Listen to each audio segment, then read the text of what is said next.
Já já ele está por aí. Feliz em estar com vocês. Que alegria. Boa noite. Jardel! Boa noite, Jardel. Olha nós aqui de novo.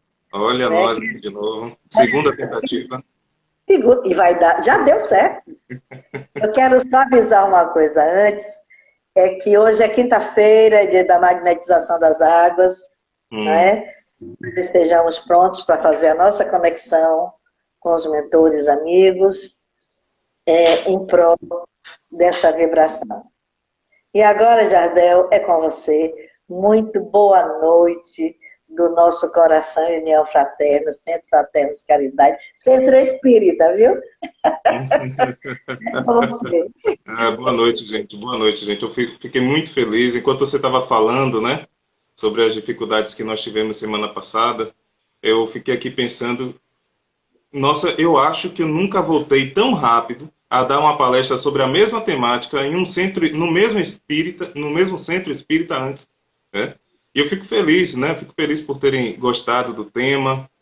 É um tema que geralmente constrange muita gente, porque mexe muito com cada um de nós, né? Então, eu tento expor todo mundo, mas de uma forma lúdica, dinâmica, para que não venha ferir tanto o ego de ninguém. Mas, no fundo, esse é o objetivo, atacar o ego. E, assim, rememorando lá o que nós começamos a conversar semana passada, eu não sei se vocês repararam, mas apesar de todas aquelas quedas de internet no nosso último encontro, eu respondi se eu sou espírita e se você é espírita. Não sei se vocês repararam. Quando eu fui assistir essa palestra novamente, justamente para poder recuperar, né, e preparar a continuação de hoje, eu percebi que, apesar de tudo, eu consegui fazer a palestra toda, porque o objetivo foi cumprido. Então eu fiquei pensando, para não ser repetitivo, sobre o que eu vou falar, né? Então eu decidi fazer um resumão do que eu disse semana passada, para a gente pegar um embalo, e depois tentar fazer algumas reflexões mais atuais. Em que sentido? Porque responder uma questão como você é espírita, do ponto de vista geral, é fácil. Mas responder essa mesma pergunta fora do contexto espírita, ou fora do ambiente espírita, em lugares em que estamos habituados a exercer o nosso comportamento espírita, aí é outra história, né? Você é espírita em casa? Você é espírita no trabalho? Você é espírita na rua? Você é espírita no trânsito? Você é espírita nas festas? Você é espírita na pandemia? Ou você é só espírita dentro da casa espírita? Para muita gente, essa pergunta pode soar um tanto que retórica, né? Mas quando ela é levada a sério mesmo, pode nos fazer perceber muitas coisas, muitas questões sobre nós mesmos, que precisam ser investigadas e, consequentemente, descobertas. Descobertas. Descobrir o que está escondido e nos prejudicando ao mesmo tempo. E isso só quem pode fazer somos nós mesmos. Nós somos responsáveis diretos pela nossa história e pela história daqueles a quem Deus nos confiou. Então esse senso de responsabilidade só pode ser desenvolvido por meio do autoconhecimento. Mas como atender isso em termos práticos? É o que eu vou tentar trazer para vocês hoje. A forma como você lida com as questões da vida fazem de você um verdadeiro espírita ou apenas um espírita por definição? Quem lembra lá do que eu falei na palestra passada? Eu apresentei o que Kardec nos fala sobre ser espírita por definição e ser um verdadeiro espírita. Se você acredita nos 5 princípios básicos do espiritismo, você pode se considerar, sim, um adepto da doutrina espírita.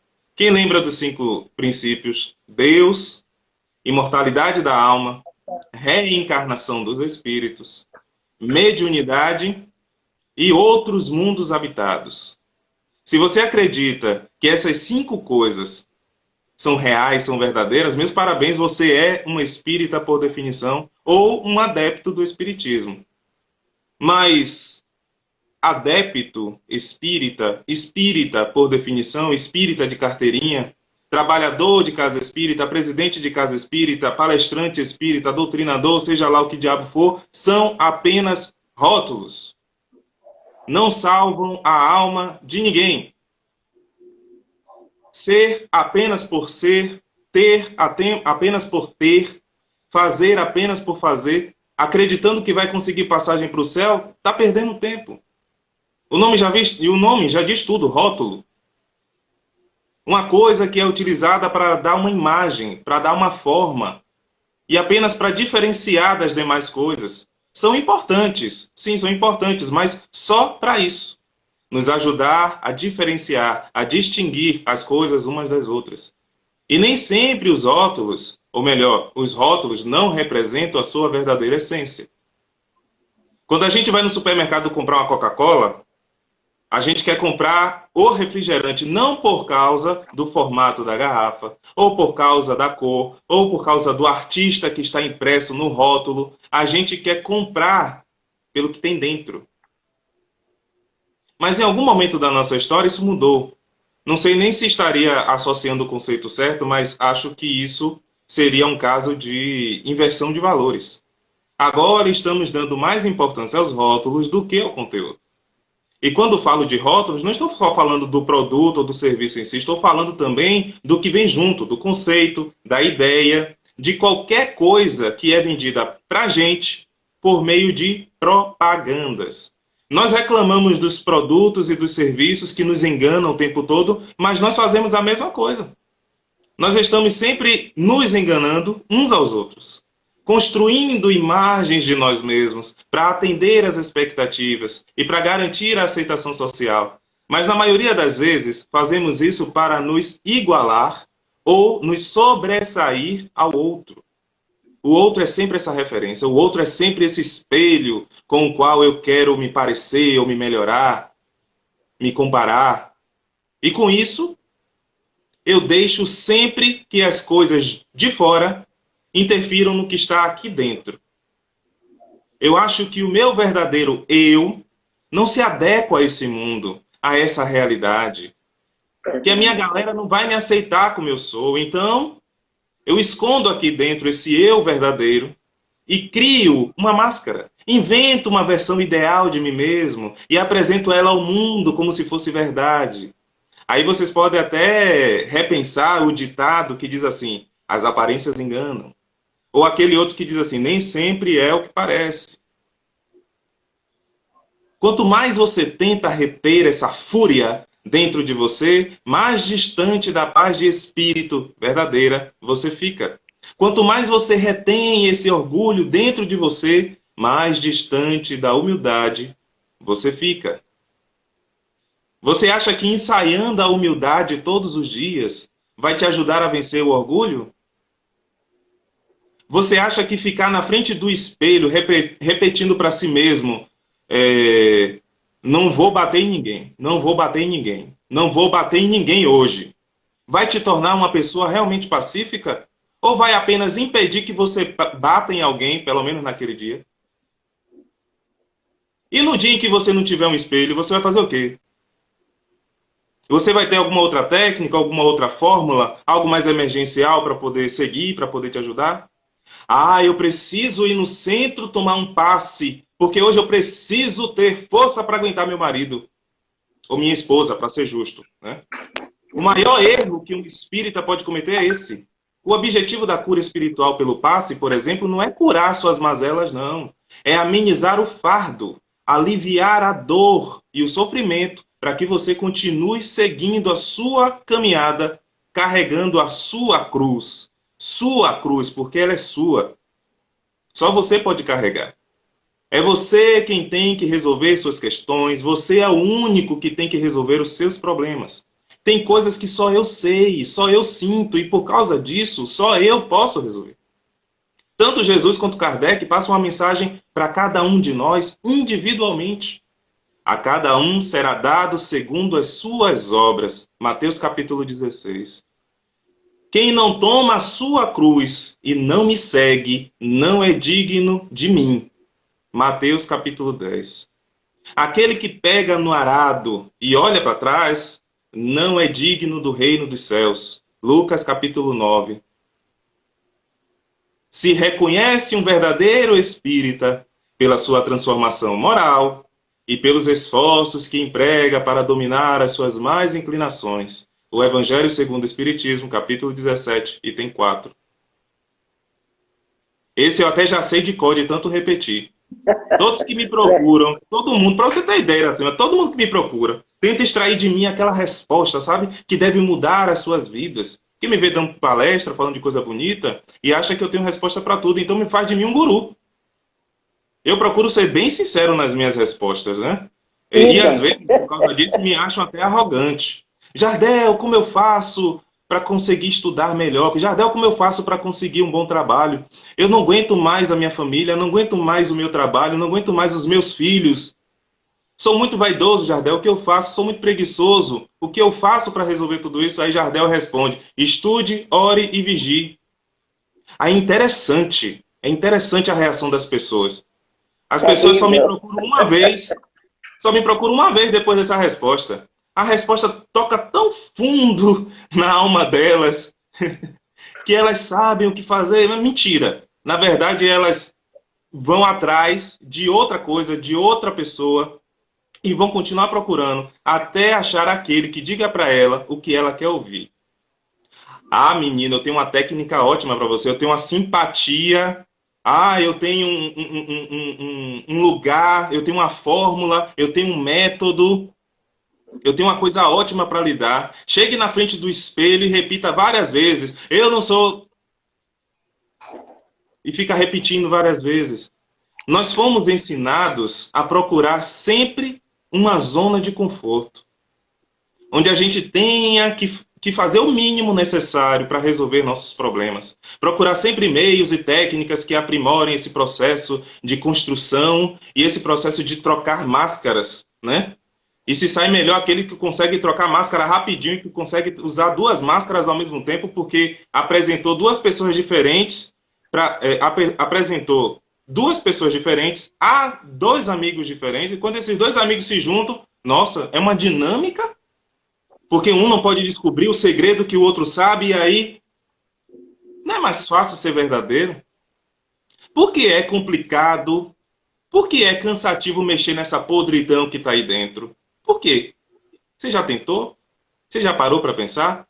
Quando a técnica não funciona, aí eu digo que ela não resolveu o meu problema, a técnica. E por causa dessa técnica eu não consigo mudar para melhor. Aí vocês me desculpem, mas todas as vezes que me perguntarem, eu vou responder sempre a mesma coisa. Então nós temos aqui 55, 56 pessoas nessa live. E essas 56 fiquem sabendo. Se me perguntar, já sabe o que eu vou responder. Estude, ore e vigie. Não me pergunte mais não. Mas, é o básico Jardel, da doutrina espírita. Jardel, Oi. o pobre dos obsessores. O obsessor é que leva a culpa de tudo. Pois é, rapaz. Meu Deus do céu, é terrível. E a gente fica inventando essas histórias, né? Porque, perceba, existem religiões mais evangélicas, não vou citar nome porque eu sou ético, mas que culpa sempre o diabo, né? Pelos males, e culpa sempre o pecado provindo do mal, e aí eu renovo isso se eu fizer determinado ritual, se eu cumprir determinado sacramento. Isso não é bem assim. Pelo menos não para nós espíritas. Se você é católico, se você é evangélico, é uma questão tua, nós não estamos questionando isso. Mas para a doutrina espírita, estamos apresentando o que há realmente de valor. Estude, ore e vigie. É o que eu sempre digo. Esse é o básico da doutrina espírita. E isso é só para dominar as más inclinações. Estudo, oração e vigília. Para domínio das más inclinações. Mas lembra que só podemos reconhecer o verdadeiro espírita pela sua transformação moral, além do domínio das más inclinações? É transformação moral e domínio das más inclinações. Então, oração, estudo e vigília é para dominar as más inclinações, seguindo com Cristo. Oração, estudo e vigília. Estudo, oração e vigília. Estudar o quê? O Evangelho. Sua transformação moral, na verdade, são duas coisas que o verdadeiro espírita precisa fazer para se transformar moralmente e dominar as suas más inclinações, certo? Mas aqui eu dei a primeira, oração, ou estudo, oração e vigília. Para dominar as suas más inclinações, estudo, oração e vigília. Espero que tenha ficado claro. Estudo para entender o mundo à sua volta e aprender o que é realmente necessário para saber discernir. É o joio do trigo. Porque não adianta nada procurar resolver o orgulho sem saber o que é orgulho de verdade. E se, na verdade, não é a inveja que está te matando. A oração é para aumentar a sua percepção espiritual de todas essas coisas e para te dar forças para resistir. E a vigília é para perceber os momentos em que você precisa se aproximar ou se afastar das situações e dos ambientes que podem te prejudicar. Além de perceber, de te fazer perceber, quando você está abrindo realmente essas brechas espirituais para influências boas ou influências ruins. Mas perceba que a influência do obsessor, como o Iracema citou agora há pouco, depende de você, da sua vigília. E ainda tem isso. A falta de oração, vigília, nos torna presas fáceis da obsessão. Estudo, oração e vigília para dominar as más inclinações. E a transformação moral, como eu faço? O autodescobrimento. É aquilo que nós conversamos lá. Nós começamos a conversar lá. É aquele conhece-te a ti mesmo que os espíritos falam para Kardec na questão 919 de O Livro dos Espíritos. Qual o meio prático mais eficaz que tem o ser humano de se melhorar e de resistir à atração do mal? Um sábio da antiguidade já vos disse, conhece-te a ti mesmo. É o autodescobrimento. O autodescobrimento é a resposta. Mas qual a diferença entre estudo, oração e vigília do autoconhecimento? O estudo, a oração e a vigília nos ajuda a resolver problemas que nós insistimos em apresentar aqui fora. Nos ajuda a dominar essa negligência, essa ansiedade, esse pessimismo, essa indiferença, inveja, preguiça, raiva, arrogância, inconveniência, vaidade, ganância, tudo isso que pode estar acontecendo ao mesmo tempo e você não percebe. E o autodescobrimento nos ajuda a resolver a causa desses problemas, a causa dessas mazelas. A raiz de todos os males, como está lá um pouquinho antes. Eu falei nesse instante questão 919, mas no mesmo contexto tem a 913, que fala... quem lembra qual é a causa de todos os males? Você lembra, Iracema? Não. O egoísmo.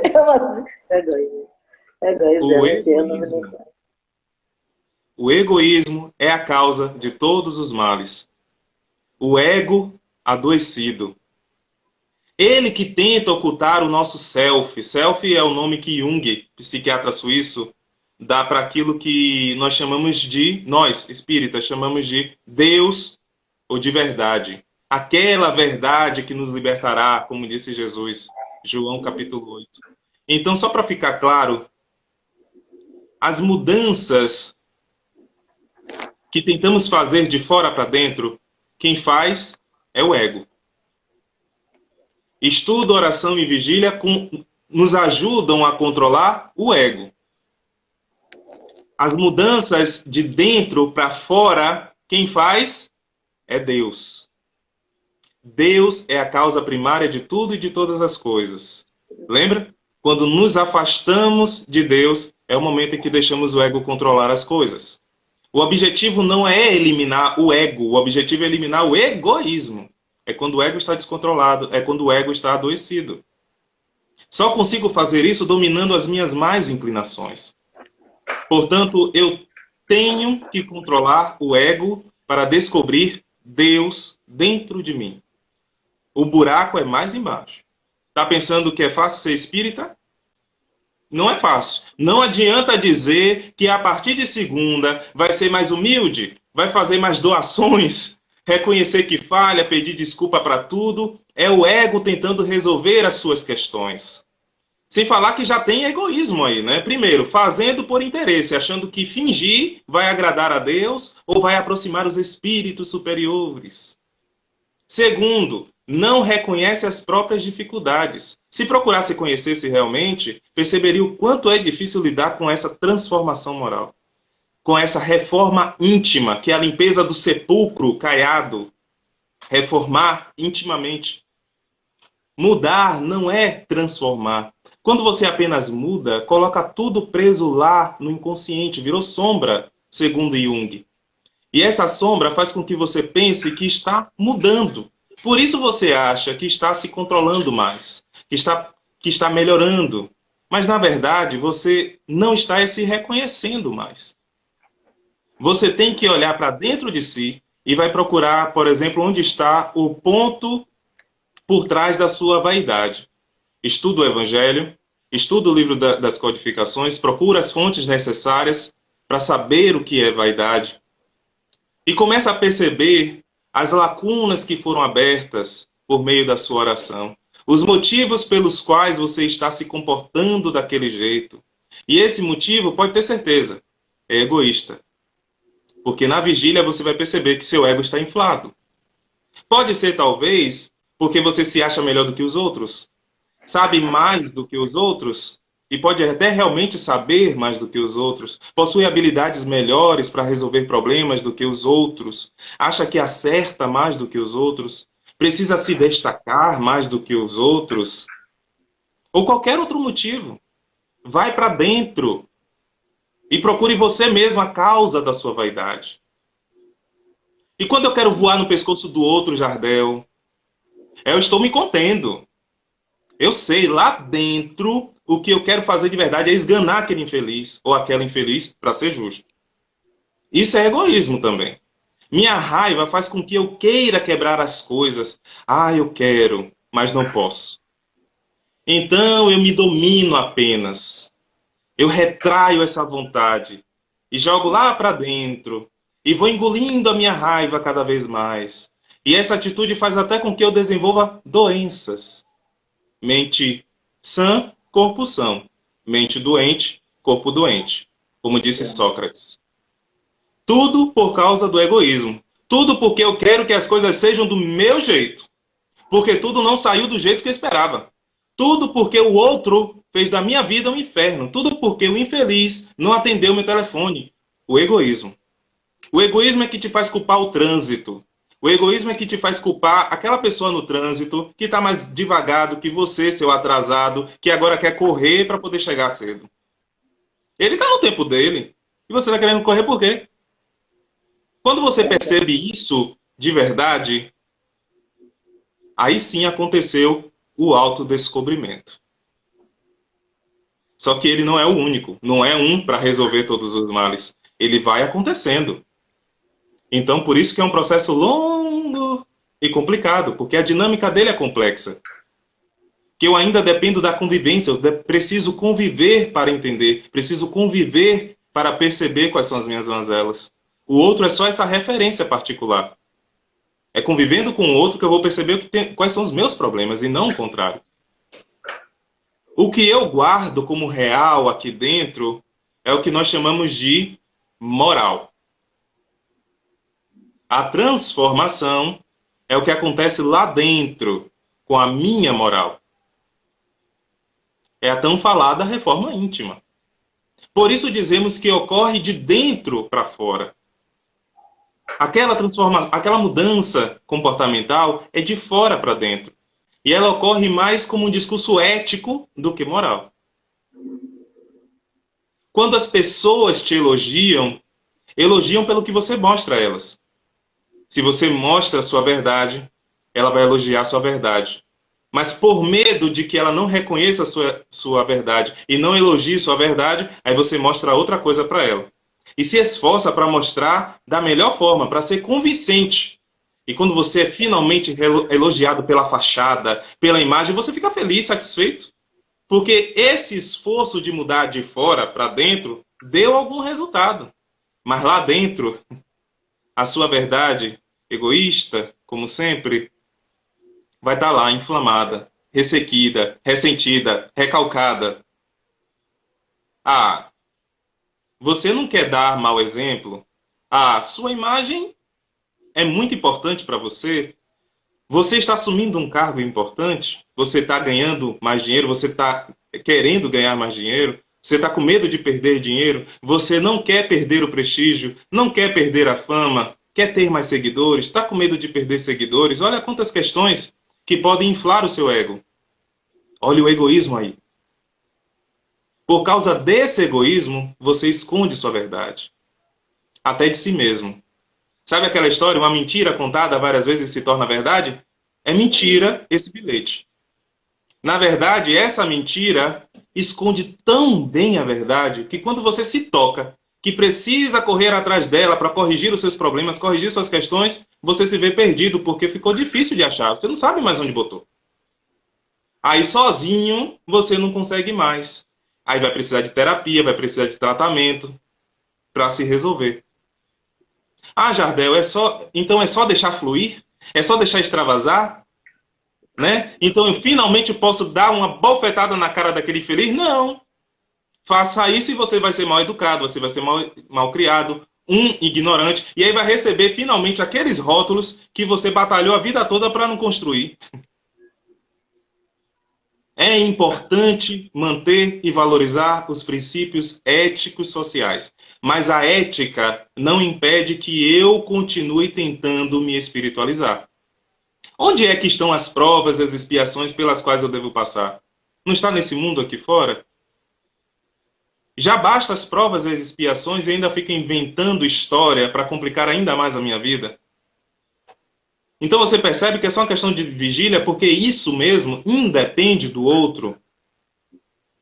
Você não deixa, mas isso, lógico, não deixa de ter uma questão muito complexa, dinâmica envolvida. Eu não vou esconder do outro, mas também não vou descontar no outro. Então o que eu faço? Estudo, oração e vigília. Você tem que ir, você tem que refletir a respeito disso. Se você acredita que o caminho do comportamento é o caminho ideal para você, cuidado. Você pode estar inventando desculpa para evitar o contato com essa sujeira aí dentro. Só o autodescobrimento para resolver isso. Por outro lado, saber que o caminho do autodescobrimento é o meio capaz de transformar moralmente o ser humano, aumenta até a minha responsabilidade sobre o que eu estou fazendo lá no atendimento fraterno, lá nas doutrinárias, entre outras situações em que as pessoas nos aparecem para pedir ajuda. Quando a gente fala, por exemplo, meu irmão, precisamos combater nosso orgulho. Precisamos ser mais humildes, tal como Francisco de Assis, Madre Teresa de Calcutá, Irmã Dulce, etc, etc, etc. A gente está dizendo para ele o seguinte: quer se espiritualizar? Incorpore essas personagens aí. Rótulos. Eles foram o que foram. São nossos exemplos. Mas eu não posso imitar eles, vou deixar de ser eu mesmo. Então a gente acredita que está ajudando os nossos irmãos a fazerem transformação moral, reforma íntima, mudança comportamental, mas na verdade a gente está ajudando a criar uma grande comunidade de lobos em pele de carneiros. Onde a desconfiança começa a reinar, porque a gente sabe quando é que o outro, né? Se eu faço isso, o outro também faz. Então guardem bem, toda mudança que você fizer sem o despertar de consciência, sem que isto tenha acontecido com base em uma verdade sua, é uma mudança comportamental, uma máscara. Mas, Jardel, eu sinto que a forma anterior, como eu fazia antes, criando novos hábitos, estabelecendo novas rotinas, estilos de vida, estão me ajudando a mudar. Tudo bem, siga em frente, continue, cara pálida, ou pessoa teimosa, mas não chame isso de transformação moral. Saiba usar o seu discernimento. Saiba separar o joio do trigo. O que você está fazendo é colocando uma rédea no seu cavalo selvagem, no seu cavalo doido.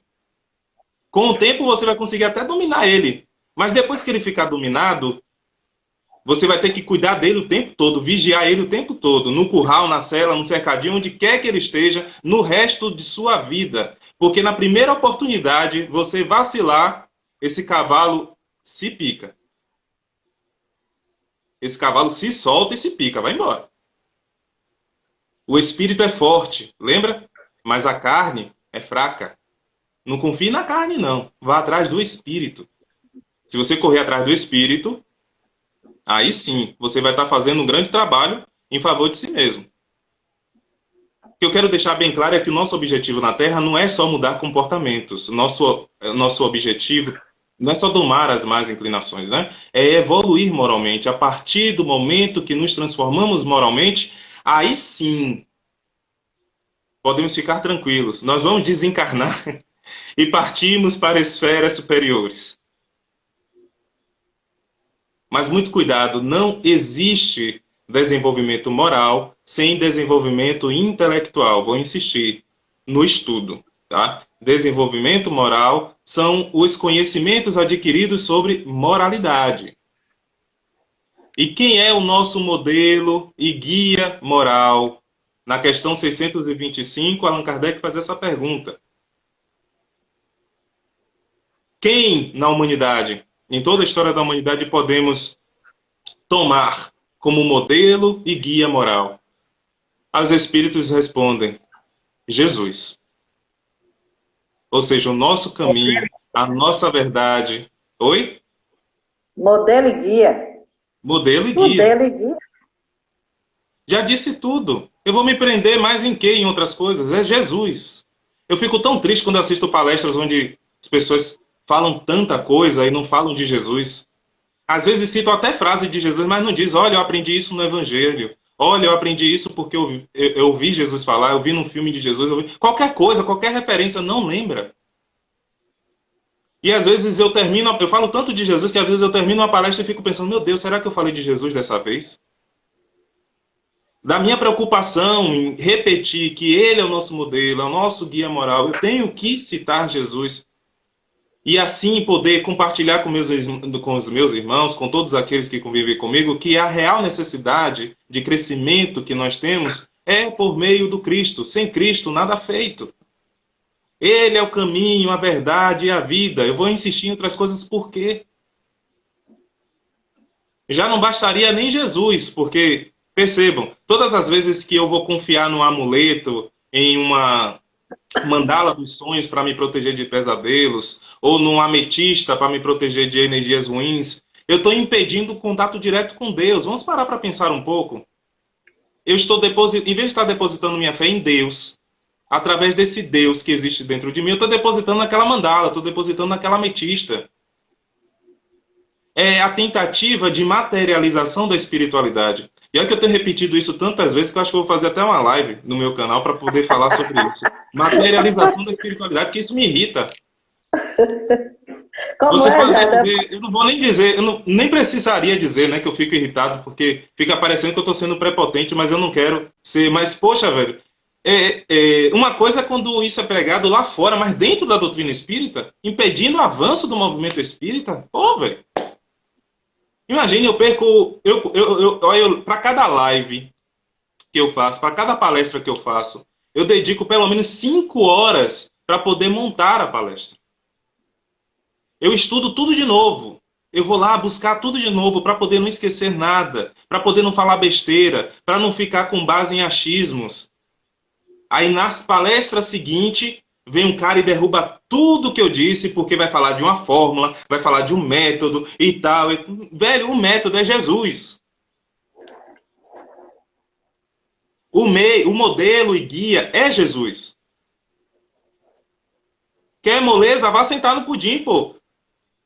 Na doutrina espírita, é o Evangelho, nosso modelo e guia, a boa nova. Veja só, não é pouca coisa não, é grego, é Evangelho, Angelium, boa, Evangelium, nova, Evangelium.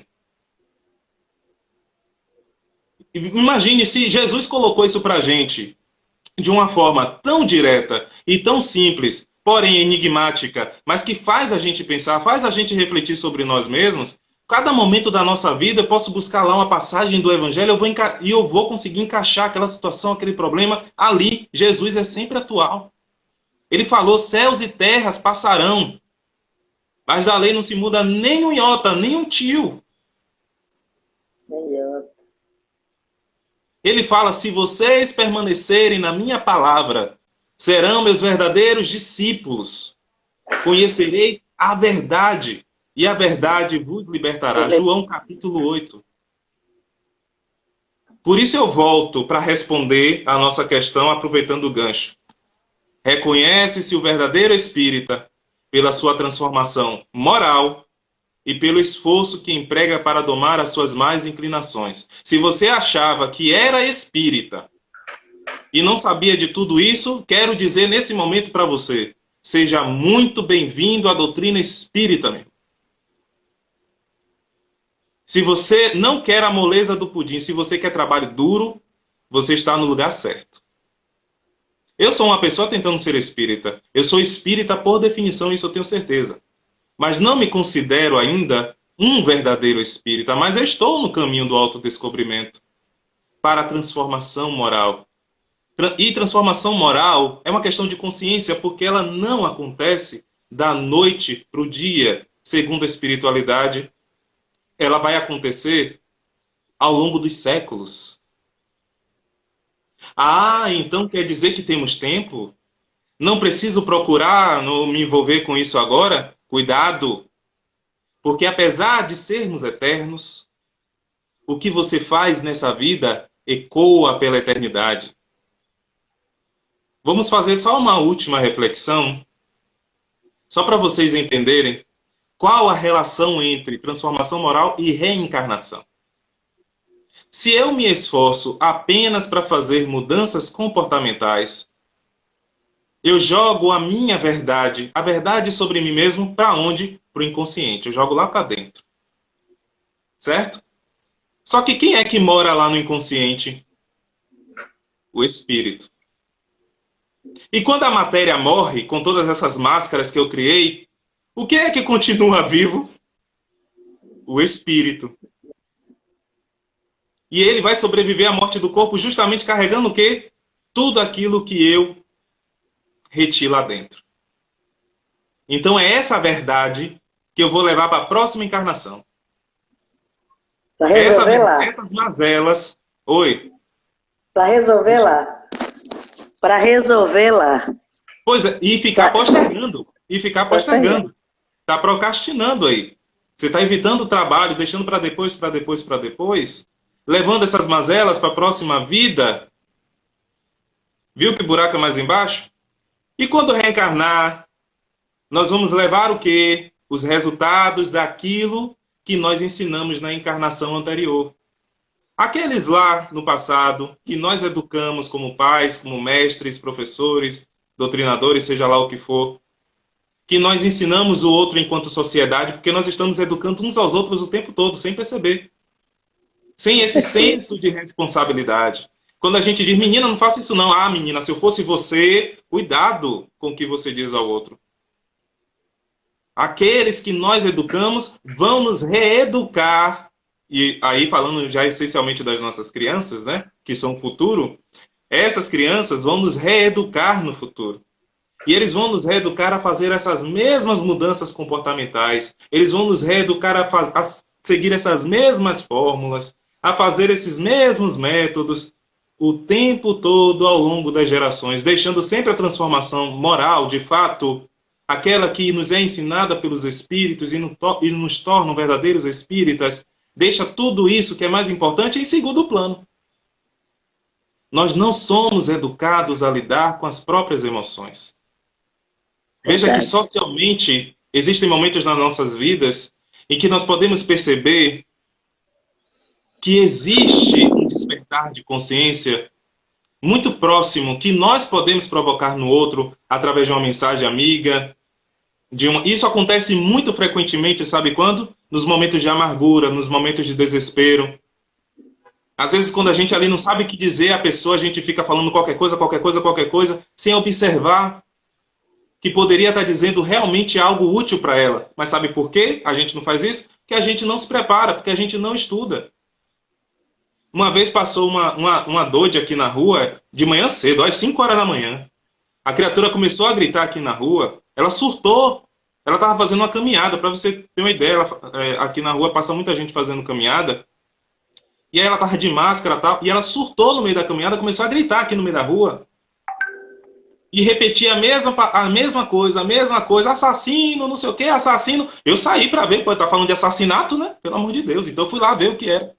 Mas aí, depois que percebi o padrão, aí eu percebi que ela tinha surtado. Sabe que a primeira coisa que veio na minha cabeça não foi pegar o celular para filmar, não. Foi procurar saber o seguinte: rapaz, se fosse com um parente meu, se fosse com minha esposa, eu ia saber lidar com essa situação? Como é que eu ia ajudar ela? Aí o que foi que eu fiz? Procurei uns vídeos no YouTube de psicólogos, psiquiatras e descobri que tem material horrores, eles ensinando como é que faz para lidar com pessoas que surtam. De diferentes formas, diferentes maneiras, com gráfico, sem gráfico, super autoexplicativo, super didático, a tecnologia nos ajudando a entender o mundo à nossa volta. Aí eu fui perceber do ponto de vista científico, estudar do ponto de vista científico o que eles nos dizem. Depois eu fui procurar o Livro dos Espíritos. Eu não sei se vocês sabem, tem 2 índices. Eu estava até falando isso na live de ontem. Tem 2 índices, um temático e um sumário, a tábua de matérias, né, o sumário tradicional. O temático você procura lá os assuntos por vocábulo, porque é um livro de estudo.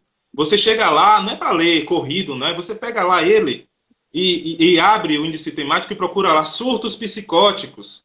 Talvez nem tenha isso, mas existem outras ferramentas que vocês podem utilizar. A mais conhecida agora, e a que está sendo mais utilizada, é o Kardecpedia, que é uma versão de enciclopédia do Wikipedia. Você procura lá e ele te dá todas as referências de estudo de diferentes livros da literatura espírita e da literatura não espírita, da Bíblia. Você pode procurar. E você pode se inteirar, ou seja, tudo facilitando. E tudo para aumentar a sua responsabilidade. Porque Paulo vai dizer lá, ó, quanto mais se sabe, mais cobrado é. E hoje, eu fico feliz de ter contribuído por aumentar a responsabilidade dessas 63 pessoas que nos assistem agora. Né? Vamos ser cobrados por aquilo que nós sabemos. Os ignorantes é que estão livres, mas nós seremos cobrados. Inclusive... mais cobrados ainda. Exato. A responsabilidade é do saber. Sim, a responsabilidade pelo saber. Isso tudo aí já é um tema para uma outra palestra, né? Eu não tenho já muita coisa para dizer mais, eu acho que eu já disse tudo. Mas eu ainda queria dizer uma última coisa, né? Eu posso encerrar? Tem tempo suficiente para você fazer a... Pode. Pronto. Quem quiser entender, porque eu não expliquei como funciona e como fazer o autodescobrimento, porque é tão extenso esse conteúdo que fica para uma outra palestra, mas deixo aqui para vocês a referência, para que vocês mesmos possam tentar se apropriar do conteúdo, tá? E eu vou dar referências super simples, super fáceis, já mastigadas praticamente para a gente, que é Joana de Ângeles. Joana de Ângeles, não sei se vocês sabem, fez a série psicológica dela, toda baseada no autodescobrimento. São 16 livros, mas eu só vou indicar 3, tá? Vida, Desafios e Soluções, O Homem Integral e o livro O Autodescobrimento. Lógico que o autodescobrimento vai ser aquele livro realmente que vai dizer metodicamente como funciona o autodescobrimento e como a gente pode aplicar no dia a dia. Eu recomendo esses livros para vocês e recomendo também um filme, eu até me lembrei dele hoje, Poder Além da Vida. É um filme que está até disponível no YouTube, é um filme belíssimo, tirando a poesia, tirando a fantasia, meio que está ali no presente do filme, marcante no filme. Não é amor além da vida, não, é poder além da vida, tá? Tirando toda essa parte, né, toda essa parte poética do filme, o diálogo entre os dois protagonistas, é super importante para a gente entender como é que ocorre na prática o autodescobrimento. Como é esse processo de ir para dentro. Você esquece o método apontado pelo filme, mas você percebe ali como é que ele funciona todas as vezes que as pessoas olham para dentro de si. O que acontece? Então, esses dois personagens em particular, eles protagonizam um exemplo bárbaro, fascinante, de tudo que eu coloquei para vocês aqui hoje. Tá? Certo, para só encerrando mesmo agora. Eu gostaria de lembrar algo que é muito decisivo. Em O Evangelho segundo o Espiritismo, temos no capítulo 6, Advento do Espírito de Verdade, item 5, uma recomendação muito importante. Espíritas, amai-vos. Este é o primeiro ensinamento. Instruí-vos, ou seja, estude. Este é o segundo. No cristianismo, presta atenção, no cristianismo se encontram todas as verdades. São de origem humana os erros que nele fizeram raízes. São de origem humana os erros que fizeram raízes no cristianismo. Então, em outras palavras, está dizendo que a culpa é nossa. Então, nós é que temos que lidar com esses problemas como consequências. Então, está tudo em nós. As ferramentas de que precisamos estão aqui dentro. E Jesus Cristo nos ensina a utilizar. Se apeguem ao Evangelho. Estudem, orem, vigiem, se descubram. Então, é só isso tudo que eu queria dizer. Espero que tenha sido claro, prático, direto, esclarecido. Que minhas palavras não tenham ferido o ego de ninguém. E se feriu, estude, ore e vigie, meu irmão. Precisa controlar esse ego aí. Viu? Jardel, a palavra para você agora é gratidão. Eu que agradeço. É gratidão de todos nós, da casa, de todos que estão presentes. São palavras claras, profundamente fundamentadas na doutrina espírita, através de você, meu irmão. Muito obrigado por ter deixado para as nossas consciências esses relatos tão importantes para o nosso aprendizado, digamos assim. E esse momento, eu quero dizer a vocês, que é o momento da nossa fluidificação das águas. Eu já estou aqui sentindo a presença dos mentores, amigos, nossos companheiros do bem. Que ele envolva a todos nós, a todos que estão nas lives, todos aqueles que estão necessitando do nosso planeta, pois a equipe espiritual que está vibrando por nós é muito grande. Os Irmãos das Estrelas, todas as entidades, Dr. Bezerra de Menezes com sua equipe, os pretos velhos, os caboclos, todos esses espíritos que chegam através de dimensões para estar conosco, vibrando, e por vezes nós não criamos a psicosfera necessária para que ele chegue até nós. Irmãos, vamos dizer ao Pai, Criador do Universo, que permita a nós, pequeninos, agora, estarmos conectados com a Tua luz, Pai. Que possamos deixar que essa luz cresça em nós. Que as águas que estão agora necessitadas de Ti, através dos mentores amigos, pois tão grosseiros somos, que necessitamos desses tarefeiros da luz, para que a Tua mensagem chegue em forma de equilíbrio, de saúde,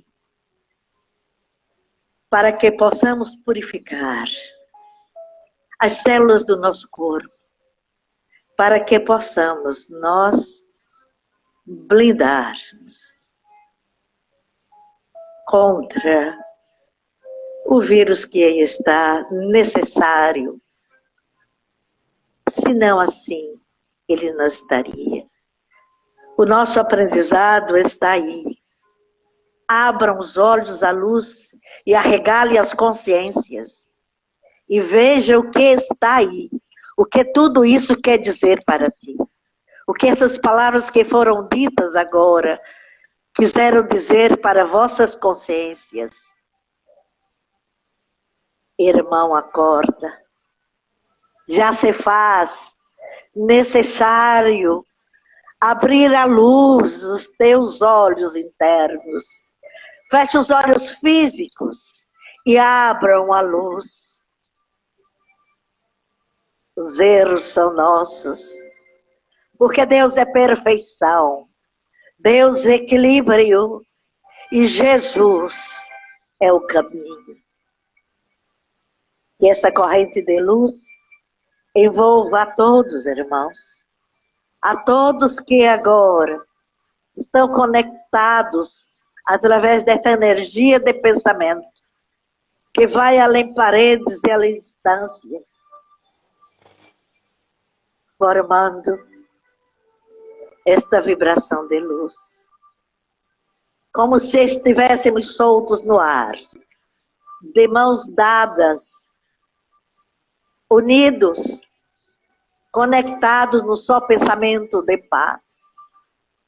A psicosfera que está aí pode ser transformada. Depende de cada um de vós. Mentalize o bem. O teu equilíbrio interior. Ilumine o teu próximo e a ti mesmo. Mas para iluminar o próximo, tu tens que acender a tua luz. A candeia no alqueire. Irmãos queridos, gratidão de Deus a todos vós, que a luz do Mestre Jesus envolva a todos. Que assim seja. Bem, irmãos, nós estamos encerrando mais uma live. Nossa gratidão, irmão Jardel. Você já falou aí o nome da próxima live. É o autocumprimento? Depois eu te cobro. Ah, amanhã teremos o nosso irmão Jacó Melo. Foi responsável pelo nosso trabalho de magnetismo no Centro Fraterno de Musicalidade. Ele tem uma grande importância nesse trabalho de magnetismo, que tem ajudado a muitas pessoas a encontrar a centralidade através do equilíbrio das energias. E com certeza das palestras. Não adianta o passe, não é só para tirar as energias, você vai ficar bem. Você tem que fazer por você mesmo, não é, Jardel? Não é ouvir só, é estudar e pôr em prática. Exatamente. Pôr em prática em você, no que você faz. Ter o conhecimento de quem tu és, do que estás aqui a fazer. Isso sim. É isso, para isso que nós estamos aqui. Vamos terminar, para que nós não possamos ter nem um tempinho de dizer boa noite a todos. Então, é verdade. Só até amanhã estaremos aqui. E eu falei uma coisa na live antes de começar. É o Centro Fraterno Online. Estou feliz de ver aí o nosso irmão José Piedade aí conosco. José Piedade está muito doente. Nós fizemos vibração para eles. Saúde, irmão Piedade. Jesus sempre. E Deus no comando de todos. Feliz em ver você já conectado conosco. Obrigado, Jardel, mais uma vez. Obrigado, gratidão do fundo do nosso coração por ter trazido tantos conhecimentos, relembrado, porque em verdade já sabemos. Mas tem que ter essa sacudida que você deu aí, para que a gente possa trabalhar a nós mesmos cada vez mais. Já que temos o hábito só de trabalhar o outro, esquecendo que o grande trabalho somos nós. Esse aí é o grande trabalho. Boa noite a todos. Fiquem com Deus. Que Jesus esteja no coração de todos. Gratidão, já.